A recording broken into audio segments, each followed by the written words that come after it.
देखो, अभी तक हमने ब्रिटिश एजुकेशन पॉलिसी देखी है, ब्रिटिश ब्रिटिश प्रेस पॉलिसी देखी, the development of civil services in India वो भी देखने की कोशिश की है. Also we have tried to see the different aspects of British rule in India, जहां हमने पॉलिटिकल कंसोलिडेशन किस तरह से हुआ और यहाँ पे पॉलिटिकल स्ट्रक्चर कैसे बनता है वो भी देखने की कोशिश की. उसी को ही कंटिन्यू करते हैं और अब ब्रिटिश इकोनॉमी के ऊपर चले जाएंगे कि ब्रिटिश रूल इंडिया के लिए कैसा हुआ करता था. पहला देखने की कोशिश करेंगे कि यहाँ पे इकोनॉमिक पॉलिसीज कैसी हुआ करती थी.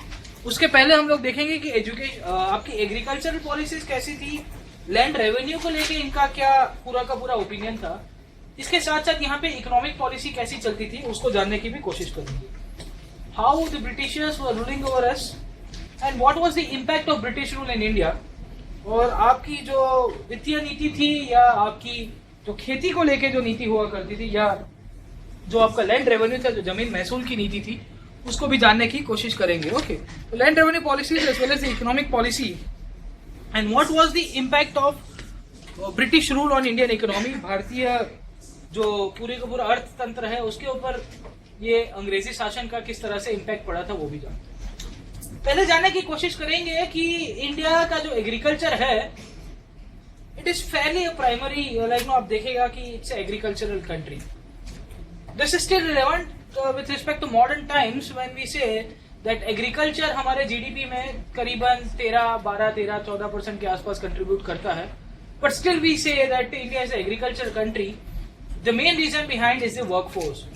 क्यों? क्योंकि आपकी 50% से ज्यादा पॉपुलेशन इसके ऊपर अभी भी डिपेंडेंट है. तो जहां आपकी एक पूरी की ये प्राइमरी सेक्टर आपका इकोनॉमी का हो जाता है, जहां more than 50% of the total population is still dependent, then you have to take care of this sector in a very well mannered way. इसको आप नुकसान करने की कोशिश करोगे या इसका ध्यान नहीं रखोगे तो आपके दूसरे सेक्टर्स है जो इकोनॉमी के, उनके ऊपर भी इम्पैक्ट होगा. अभी स्टोरी ये आगे चलता है कि जब 18th century, 17th, 18th, even up till present time, there is a correlation between agriculture and cottage industries. क्यों? क्योंकि इसका प्रोडक्शन करने के बाद यहाँ पे छोटी छोटी इंडस्ट्रीज उभर के आती है जो स्मॉल स्केल इंडस्ट्रीज के तौर के ऊपर या कॉटेज इंडस्ट्रीज के तौर के ऊपर फंक्शन करती है. और यहाँ की जो इकोनॉमी थी इंडिया की, जो एग्रीकल्चर इकोनॉमी जिसको कहते हैं, वो इसी तरह से एक पूरा बेस बना के चलती. स्टोरी हुआ ये कि this was a very strong relation regarding the agriculture and the cottage industries, और दोनों एक दूसरे के साथ कैपेबिलिटी के तौर के ऊपर काम करते थे, टेंडम में काम करते थे, और दोनों का डेवलपमेंट आपको देखने को मिलता है. अभी ये आगे बैकग्राउंड के अंदर जब अंग्रेज यहाँ पे आते हैं तो अंग्रेज जब यहाँ पे पॉलिटिकल राइट और उसके बाद अपनी नई नई पॉलिसीज को इम्प्लीमेंट करेंगे तो यहाँ पे नए लैंड टेन्योर सिस्टम्स लेके आएंगे. और इसी लैंड टेन्योर सिस्टम के कारण इन्होंने यहाँ का एग्रीकल्चर को तबाह कर दिया. They destroyed the Indian agriculture and as a result India at that time was a fairly agricultural country और हमारी पूरी की पूरी इकोनॉमी को खत्म किया था. शुरुआत यहां से ही होती है जब कैप्टन रसल आएंगे और कैप्टन रसल की जो पॉलिसी होगी वो होगी दुगना लगान देना पड़ेगा तुमको. So the British policies revolved around getting maximum income without caring much about Indian interest of the cultivators. आज की सरकार कोई भी हो, किसानों के लिए कर्ज मुक्त की नीति रखेगी, किसानों को बोलेगी कि आपका एक क्रॉप भी डैमेज होगा तो तुरंत इंश्योरेंस दे देंगे. क्यों? क्योंकि हमारे अन्नदाता है. They are the one who are keeping us they are the one who are interested and they are working that we keeps on moving. हम लोग चलते रहेंगे, उसके पीछे जो पूरा का पूरा इंजन जो है ना, जो एनर्जी देने वाला सप्लाई है वो यहाँ से आता है. बट इसके कारण ही सरकार इनके ऊपर कोई भी इनकम टैक्स नहीं लगाती, सब्सिडीज देती है. कुछ भी हो जाए इनको परेशानी नहीं होनी चाहिए क्योंकि फार्मिंग सेक्टर है, हमारी इकोनॉमी का सबसे प्राइमरी सेक्टर है. अगर इनको ग्रोथ रिटार्ड हो गया तो आपकी पूरी की पूरी दूसरे सेक्टर्स होगी उसके ऊपर direct impact. But British policy ऐसी थी जहां पे आपको कुछ भी हो जाए आपको मैक्सिमम इनकम चाहिए. बोला जाता है कि अंग्रेजों की नीति इतनी खतरनाक हुआ करती है और इतनी शोषित कि ये लोग एक टाइम के ऊपर घास के ऊपर भी टैक्स लगा देंगे. बोले आपके यहाँ पे घास उग रहा है, मतलब दिस वीड जो नेचुरल वीड होता है ना, वाइल्ड वीड, उसको आप कंट्रोल नहीं कर सकते, वो कहीं पे भी उग जाएगा. बारिश पड़ेगी और थोड़ा बहुत फर्टाइल लैंड हुआ तो उग जाएगा. तो उसके ऊपर भी ये लोग टैक्स लेने की शुरुआत कर दे. कलेक्टर की जो कामकाज था, जो हिस्टोरिकल पोस्ट है कलेक्टर की, वो यही हुआ करती. This person was responsible with respect to land revenue administration, उसका काम यही था कि भाई घास फूस जो भी आपका यहाँ पे खेती हो रहा है सबके ऊपर आपको टैक्स लेना है. So when the Britishers came, the farmer was something like this. बोले ठीक है, मेरे देश की धरती, सोना उगले उगले हीरे मोती मेरे देश की धरती. यहाँ आया ठीक है, तो यहाँ बेचारे की हालत ऐसी होगी. When the Britishers came, the Indian farmer was something like this. यहाँ बेचारा यूं सो रहा है. बोले यार बारिश ही नहीं आ रही. तो आमिर खान के लगान की तरह चचा भी यूं देखे जा रहे हैं. द स्टोरी यही है कि ये इनके कारण हुआ. विल ट्राई टू सी कि इनकी ऐसी क्या पॉलिसीज थी और ये पॉलिसीज के कारण इंडियन एग्रीकल्चर को खत्म कर दिया जाए. At the result of this the whole Indian economy was impacted. और हमारी Indian economy, if you will see the negative aspect of British rule in India, जब ये लोग ने हमको आजादी दी थी तो हमारा जीडीपी कितना हो रहा था? 0.8 से 1% का भी ग्रोथ नहीं था. 0.7, 0.8 उसके इर्द गिर्द. बोले हम लोग आपके अच्छे शासन के लिए थे. कहाँ अच्छा शासन था भाई साहब? कुछ छोड़ के ही नहीं गए. ठीक है, ऐसी हालत कर दी, ऐसी हालत थी हम लोग की. So this was the reality with respect to the British rule in India. And after the advent of the British, they principally adopted 3 types of land revenue tenures, और उनकी एक अलग अलग पॉलिसीज हुआ करती. वो 3 को जनरली हम लोग क्लासीफाई करते हैं. एक को कहते हैं परमानेंट सेटलमेंट या जमींदारी प्रथा, महालवारी टाइप सिस्टम कहते हैं, और इसको रैयतवारी सिस्टम भी तीसरे को कहते हैं. हम लोग इसी को जानने की कोशिश करेंगे कि ये क्या है, what were the positives and the negatives of this system, also the evolution of this systems, कि ये कैसे शुरुआत हुई भारत के अंदर. इनके एरियाज भी अलग अलग थे. रैयतवारी करीबन 50% से ज्यादा एरिया के अंदर इसको इम्प्लीमेंट किया गया था. महालवारी वॉज समवेयर अराउंड 29-30%, और जो आपका जमींदारी प्रथा या परमानेंट सेटलमेंट थी वो करीबन 19 से 20% आपकी टोटल लैंड एरिया से, उसके ऊपर इसका इम्प्लीमेंटेशन. मुद्दा यहाँ पे अटकता है कि इसके फेजेस थे, और ये फेजेस के ऊपर ही पूरा का पूरा डेवलप हुआ था development of land revenue policy. There were total 4 phases which were seen with respect to the development of land revenue policy. वो चारों के चारों phases के इर्द गिर्द ही इनकी पॉलिसी इवॉल्व होगी. जैसे सोशो कल्चरल पॉलिसी इवॉल्व हुआ ना, पहले ओरिएंटलिस्ट था, उसको चेंज करके कैसे आ गया, एंग्लिसिस्ट हो गया. तो यहाँ पे भी ऐसा ही होगा लैंड रेवेन्यू लेके भी, कि पहले पॉलिसी कुछ अलग होगी, उसके बाद कुछ अलग होगी. The first phase which started during the dual government in Bengal. पहला जो फेज था उसकी शुरुआत कब होती है? 1765 के बाद से, जब यहाँ पे आपकी जो ड्यूअल गवर्नमेंट थी, नवाब और डेप्यूटी नवाब ईस्ट इंडिया कंपनी शासन के ऊपर आ गई थी ना, ट्रीटी ऑफ इलाहाबाद की संधि के बाद, तो उससे ही ये शुरुआत होती है. सेकेंड फेज के दौरान आपकी इजारेदारी या फार्मिंग सिस्टम डेवलप होता है. यही इजारेदारी और फार्मिंग सिस्टम से ही तीसरा फेज जाएगा, जिसे कहते हैं जमींदारी या permanent settlement. Finally fourth phase के दौरान आपको ये रैयतवारी और महलवारी के अंदर ट्रांसफॉर्म होता है. अब ये तो 2 जनरली कवर करते हैं, हम लोग ये दोनों को भी देखने की कोशिश करेंगे कि किस तरह की नीतियां यहाँ पे हुआ करती थी. What were the kind of policies which were adopted by the British eight that time. देखिए पहले फेज के अंदर the initial time of the British rule and they had dual government. यहाँ पे लैंड रेवेन्यू ड्यूअल गवर्नमेंट के दौरान कैसा हुआ करता था उसको जानने की कोशिश करेंगे. So at the earlier time the company को एक ट्रीटी ऑफ इलाहाबाद की संधि के बाद दीवानी अधिकार मिल जाते हैं, और दीवानी अधिकार मिलने के बाद ही ये पूरा का पूरा सिस्टम इवॉल्व होता है. So they started collecting revenue through land tax. तो जमीन के ऊपर हम लोग ये आपका टैक्स लागू करेंगे, और उसके बाद वहां से जो भी पैसा आ रहा है उसको लेना शुरू करेंगे, मौजा ही मौजा. अब मैंने आपको बताया कि Bengal was a fairly rich province, उसके ऊपर अच्छा खासा था. It was a fairly fertile province, तो उनको टैक्स भी अच्छा मिल जाता था. मुद्दा यहाँ पे आता था कि हु वुड कलेक्ट दिस, बोले कौन कलेक्ट करेगा इसको. तो यहाँ पोस्ट थी कलेक्टर की, एक कंपनी की ही. इसके साथ साथ यहाँ पे जमींदार भी हुआ करते थे, रंगदारी करने वाले लोग. बोले जमींदार को दे दिया जाएगा. सो दे डिडक्टेड रफली 10% from the collection, the rest was deposited to the company. अपना बोल दिया कि भाई तुम 100 रुपए इकट्ठे करते हो ये जमीन से, तो 90 रुपए कंपनी की तिजोरी में आपको जमा करना है, 10 रुपए अपने पास रख सकते हो. आपने जो भी एडमिनिस्ट्रेटिव एक्शन जो भी लिया, और को भी 1-2 रुपए आप इसके ऊपर कमाओगे भी. ठीक है, तो ये चलता रहता था ये system. The company was not concern about the way to collect the revenue. Company यही चीज बोलती थी कि हमको खाली पैसा चाहिए boss. We are not concern कि आप कैसे ले रहे हो, मार के ले रहे हो, भीख मांग के ले रहे हो, but we need money. We need money. We do not care about any other work. आप जो भी करना चाहते हो अपने हिसाब से फ्रीडम है. आप, हमने आपको अपॉइंट किया है, हम आपका ही कॉलर पकड़ेंगे कि इतना पैसा नहीं आया. ओके. सेकेंड फेज के दौरान यहाँ पे जब आपका यहाँ पे हेस्टिंग्स पावर के ऊपर आता है 1772 1773 के तहत, तो यहाँ पे थोड़ी पॉलिसी चेंज करेगा ये। उस टाइम नया नया था तो उसको लगा कि कुछ चेंज करना चाहिए, तो ही चेंजेस दिस पॉलिसी और यहाँ पे इजारेदारी या फार्मिंग सिस्टम उभर गया। This system was introduced by Lord Warren Hastings. Hastings थोड़ी पॉलिसी को चेंज करेगा और बोलेगा कि भाई मैं यहाँ पे ऑक्शनिंग शुरू कर रहा हूँ जमीन। ऑक्शन समझ में आ जाता है ना सबको, बिडिंग प्रोसेस, कि यहाँ पे मैं बोलूंगा कि ये जमीन का पट्टा है, ये पट्टे के ऊपर जो भी आदमी सबसे ज्यादा बोली लगाएगा ना, मैं उसको दे दूंगा 5 साल तक कि भाई तुमको मुझे ये जमीन के ऊपर से पैसे निकाल के या कमा के देने हैं। Okay, so the system of auctioning was started by this guy Hastings. भाई साहब उसको बंद कर दो ना, ठीक है, I am getting distracted. Okay, so try to focus over here, उसको मत लेना पड़ा। So the system of auctioning was started and the right to collect the land revenue was given to the highest bidder for next 5 years. मतलब 5 साल तक बोले तू भैया मजे कर, और मजे करने के बाद उसको बोला जाता था कि भाई जो भी आदमी पैसा, तो 4 आदमी ने बिड किया, किसी ने 100, किसी ने 200, किसी ने 300, किसी ने 400 रुपए, तो 400 रुपए वाले आदमी को बोल दिया जाएगा कि हर एक साल तक तुमको 400 रुपए देने हैं, for next 5 years we are allotting this money to you, okay, this land to you.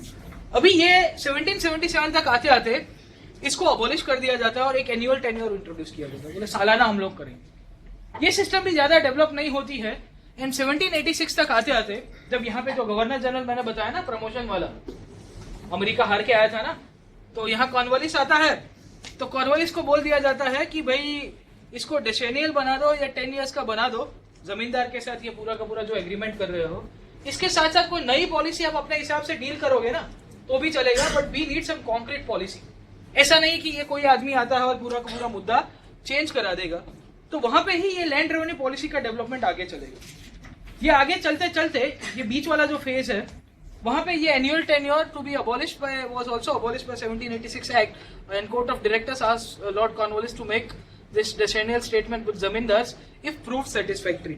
Court of directors ने जमींदार कॉर्नवालिस को बताया कि आपको ठीक लगे तो ये 10 साल का कॉन्ट्रैक्ट को आगे बढ़ा देना, नहीं लगे तो कोई नया सिस्टम इवॉल्व करके दो। You try to give us some concrete form of this land revenue policies. जमीन महसूल के लिए एक अच्छी नीति बनाने की कोशिश करिएगा आप, और आपको ठीक लगता है तो ये 10 साल वाला मुद्दा चलाओगे तो भी हमको तकलीफ नहीं। सो लॉर्ड कॉर्नवालिस थोड़ा तकलीफ में था and he was facing few questions.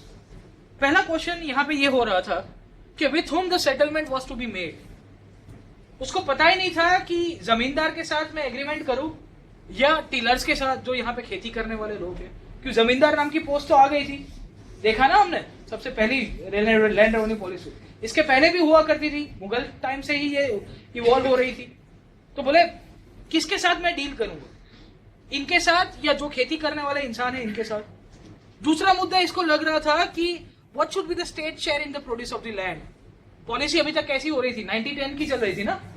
बोले 90% स्टेट रखेगा, 10% आपका जो भी इंसान को कलेक्शन की जो जिम्मेदारी दी है वो रखेगी। तो ही वॉज ऑल्सो कंफ्यूज कि यार क्या किया जाए। इसके साथ साथ तीसरा मुद्दा ये हो रहा था, should the settlement be fixed term और परमानेंट। बोले यहाँ पे जो इसके साथ मैं ये एग्रीमेंट करूंगा लैंड रेवेन्यू का, वो एक टर्म के लिए होगा, 5 साल, 10 साल, 1 साल, 2 साल, या उसको परमानेंट बोल दो कि भाई ये लाइफ टाइम ये पट्टा तुम्हारा है, तुम्हें मुझे यहाँ से मैक्सिमम रेवेन्यू इकट्ठी करके देनी है। So this guy was facing question eight that time कि यार क्या किया जाए क्या नहीं किया जाए। तो इसकी मदद करने के लिए एक और जेंटलमैन आते हैं जिनका नाम है जॉन शोर। जॉन शोर बोलते हैं कि भैया जी आप चिंता मत करिए, I am a very learned man, I know about the land revenue policies of the earliest time. बोले जब मुगल काल का यहाँ पे जो शासन हुआ करता था वहां पे मुझे पता है। तो उसी के कारण ये जॉन शोर की बहुत सारी जो उसको वो बोलता था कि मैं बहुत नॉलेजेबल इंसान हूँ, मैं आपको पूरे के पूरे ये तीनों के तीनों प्रश्न का आपको सॉल्यूशन दे दूंगा। तो इसके बाद जो पहला मुद्दा चलता है कि with whom the settlement was to be made, zamindar so the actual tillers. तो जॉन शोर एंड कॉर्नवालिस एक कंक्लूजन के ऊपर आ जाते हैं कि भाई सेटलमेंट किसके साथ करना चाहिए आपको एग्रीमेंट।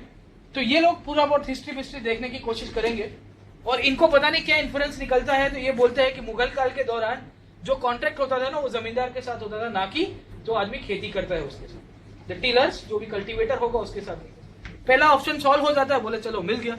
स्टेट का शेयर क्या होगा, बोले उसके ऊपर भी हम लोग कुछ ना कुछ नतीजा ला देते हैं। And should the settlement be made the fixed term और परमानेंट। तो ये लोग ये रिकमेंडेशन के ऊपर आते हैं कि ये जितना भी सेटलमेंट होगा ना वो परमानेंट हो। एक जमींदार को हमने अलॉट कर दिया, उसके बाद वो, उसका बेटा, उसका पोता, उसका पोते का पोता, सब लोग जमींदार के ऊपर जमींदार। सो this was how the land revenue system evolved in India, जहां पे ये एक आदमी आता है और एक आदमी उसका जो एडवाइजर होता है वो पूरी की पूरी लैंड रेवेन्यू सिस्टम या एग्रीकल्चर पॉलिसी होती है ना उसका बंटाधार कर दे। ऐसा बेड़ा पार करते हैं, इसके बाद यहाँ की जो सिस्टम है, यहाँ की जो एग्रीकल्चर है उसको तोड़ा गया। Gradual breaking up of Indian agriculture took place post this new policies came into existence. अभी हुआ ये कि इन्होंने बोल दिया कि भाई अभी ये जो सेटलमेंट होगा वो जमींदार के साथ होगा, वो जमींदार को परमानेंट बना दिया जाता है और स्टेट का शेयर होगा उसको भी डिसाइड कर दे। अभी आदमी लंदन से नया नया आया हुआ, अमेरिका में मुंह की खाई थी इन्होंने, और यहाँ पे लैंड रेवेन्यू पॉलिसीज इवॉल्व करके चला जाता है, बोले permanent system. So essentially you see कि इसके बाद जो तीसरा फेज उभर के आया जिसे कहते हैं permanent system. This permanent settlement was devised by Lord Cornwallis, और ये लॉर्ड कॉर्नवालिस ने 1786 में जब कोर्ट ऑफ डायरेक्टर्स ने उसको बताया कि भाई साहब कुछ मदद कर दो हमारी, तो लॉर्ड कॉर्नवालिस जो ये 3 प्रश्नों के ऊपर थोड़ा बहुत कंफ्यूज था, तो कंफ्यूज होते होते उसने कुछ सॉल्यूशन दे दिया सरकार को कि भाई साहब ये सॉल्यूशन है और इसको इम्प्लीमेंट करना चाहिए। ये प्रूव्ड सेटिस्फैक्टरी। सरकार ने बोला कि जा सिमरन मजे कर, तुमको भेजा ही है, तुम अमेरिका में नाम बड़ा झंडा करके आए हो, बड़ा झंडा गाड़ के आए हो, अंग्रेजी जो ब्रिटिश फ्लैग है उसको बहुत ही ऊंचा रख के आए हो, यहाँ पे भी तुम अच्छा ही काम करोगे, we have full faith and confidence in your leadership, you should go and rule India. आ जाता है यहाँ पे भारत के अंदर। The zamindars were regularised as landlords. इसके बाद ऐसा था कि यहाँ पे जमींदार को 5-5 साल तक पट्टा मिलता था ना, देखा ना हमने। इजारेदारी सिस्टम में क्या था, फार्मिंग सिस्टम के अंदर हेस्टिंग्स से जो शुरू की थी, वहां पे जमींदार को 5-5 साल तक पट्टा मिलता था। इसने बोल दिया कि ये रेगुलराइज्ड लैंडलॉर्ड्स की तरह रहेंगे। This post was made hereditary and transferable. Hereditary बना देता है, साथों साथ ट्रांसफरेबल, मतलब एक जनरेशन से दूसरी जनरेशन। इसके साथ साथ एक जमींदार बोलेगा कि भाई साहब मेरी औकात नहीं है पैसा देने की, तो वो जमीन को ट्रांसफर कर दिया जाएगा दूसरे जमींदार के नाम के ऊपर। Zamindars were given power to evict the cultivators. अब समझिए कि हाल की तारीख में यही है कि फिर है ना खेड़े यानी जमीन, ये है ना सिस्टम कि जो खेती कर रहा है सदियों से, उसके ऊपर एक आदमी आता है जो 5 साल पहले उसका लैंड अलॉट किया था मैनेजमेंट के लिए। वो आदमी बोल देगा कि आप हट जाओ क्योंकि आप पैसा नहीं दे रहे हो, you are not providing me enough money which I am supposed to pay to the British government, and as a result the cultivators became the tenants in their own land। खुद की जमीन के ऊपर वो किराएदार बन जाते। क्यों? क्योंकि वो पैसा दे रहे थे जमींदार को। अगर जमींदार को पैसा ढंग का नहीं दे पाए तो जमींदार क्या बोलेगा, बोले निकल यहाँ। और जमींदार को अधिकार किसने दिए ये पावर, वो थे अंग्रेज। यू सी द ब्रिटिश जो पॉलिसी थी लैंड रेवेन्यू को लेके या कोई भी फील्ड के अंदर है, वो एसेंशियली एक्सप्लॉयटेटिव ही थी। यहाँ पे शोषण ही करना था इनको। They were not here for the welfare of the Indian people, they were only looking for money, अपना सपना मनी, जितना पैसा जहां से इकट्ठा कर पाओ, और वही पैसों के कारण इन्होंने ये ऐसी पॉलिसीज उठाई। The reason behind the development of this kind of policies was this only कि यहाँ पे जितना भी पैसा होगा उतना कम पड़ेगा। जो जमींदार बोलेगा कि भाई ज्यादा होगा उसके हिसाब से देते रहो। सो ओके, सो ब्रिटिशर्स यहाँ पे बीच में अभी तक एक जमींदार आ जाएगा आपका, बोले ठीक है, ये जमींदारी थे ना, बहुत सारी मूवी के अंदर दिखा है। और उसके बाद आएगा बेचारा हमारा टेलर, कपड़े वपड़े फाड़ के बेचारा खड़ा है। ये इसको बोलेगा कि भाई मुझे दुगना लगा देना तेरे, बोले दुगना ला के दूंगा। भाई साहब कहाँ मना कर रहे हो। इसको पीटेंगे। इसके जमींदार, इसके जो लठियाल होते हैं ना, जमींदार के लठियाल हुआ करते, वो लाठी वाठी लेके चलते हैं ना, आपने पुरानी हिंदी मूवीज में देखे हो, तो मारते थे इसको। तो इसको ठीक है, सब गमछा वमछा फाड़ देते थे इसका, तो कुछ नहीं हालत। तो ये एक सिस्टम डेवलप की गई। पहले this guy was responsible, this guy used to pay. Aamir Khan ऐसा नहीं था कि पहले जमीन आपकी लैंड रेवेन्यू नहीं देता था। सल्तनत के टाइम का हो या मुगल टाइम का हो, कोई ना कोई एडमिनिस्ट्रेशन था, वो देता था। वैसे मनसबदार की पोस्ट हुआ करती थी, तो उसके थ्रू भी पूरा का पूरा एक सिस्टम इवॉल्व होता था कि उसको इतने जमीन को संभालना है।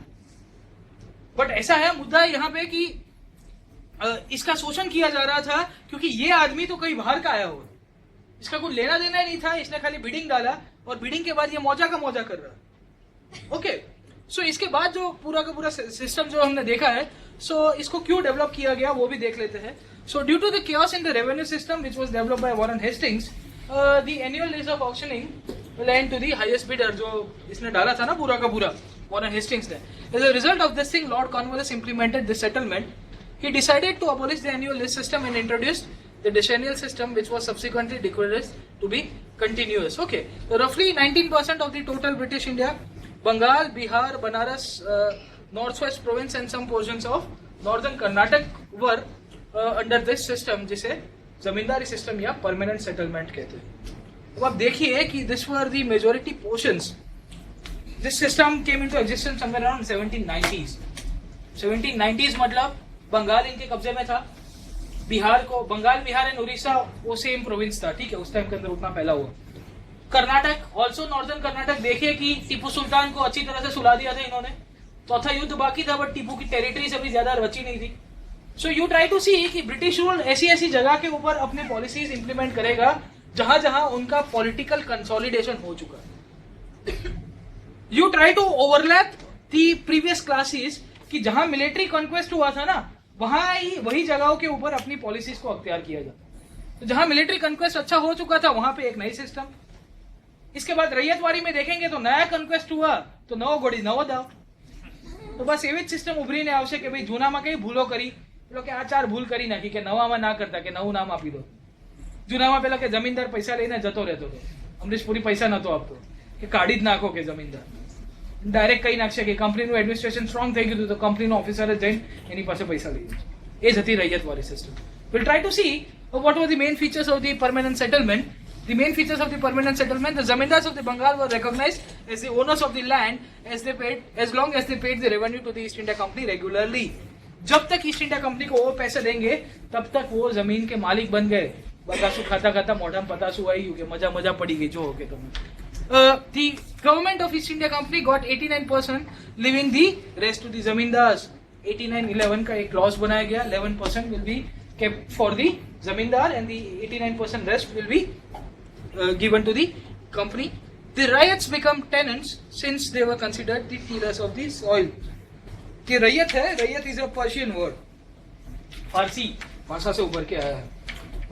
Importantly at that time Persian used to be a court language. आपकी बहुत सारे स्टेट्स के अंदर आपकी जो राज्य की भाषा हुआ करती थी, जो दरबार की भाषा हुआ करती थी, वो फारसी हुआ करती थी। सो ये रैयत भी वहां से ही आया है, तो वहां से रैयत वाली सिस्टम उभर के आया ना जो, तो उससे भी है, ठीक है। तो रैयत मीन्स पीजेंट्स, जो खेती करने वाले लोग थे उनको फारसी के अंदर रैयत कहते हैं। Okay, so the rots become the tenants and since they were considered the tillers of the soil, this resulted into great deal of misery among the peasant and the farmer. तो उनकी हालत पतली हो गई बेचारों की। हमारे पीजेंट्स और फार्मर्स जो भी थे उन लोग को बहुत परेशान किया गया, उनको बहुत ही शोषण होता था। क्यों? क्योंकि उनको खाया पिया कुछ नहीं, इतना सारा रेवेन्यू देना पड़ता था।